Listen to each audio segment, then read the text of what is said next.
සුබ දවසක් සියලු දෙනාටම. සිසෝ පැල 10ක් තියෙනවා. මෙන්න මේ වගේ සයිස්. මම එකින් එකට පෙන්නන්නම් පැල 10ම. හොඳින් මුල් ඇදුණු පැල 10ක් මේ වගේ.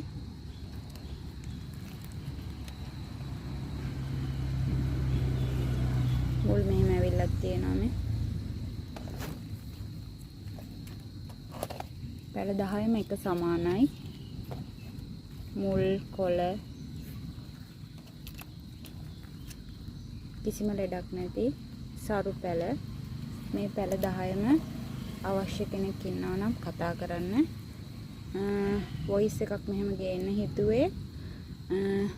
පැලයක් දැම්මම අහන මුල් කීයක් තියෙනවද කොළ කීයක් තියෙනවද එහෙම අහන අයට විස්තර ඇතුව නිරවුල්ව බලා ගන්න තමයි මෙහෙම වොයිස් එකක් කරන්න හිතුවේ. පැලේ ප්‍රමාණය, කොළවල සයිස් එක, සරු බව පෙන්වන්න තමයි මෙහෙම වොයිස් එකක් කරේ. අවශ්‍ය කෙනෙක් ඉන්නවා නම් කතා කරන්න.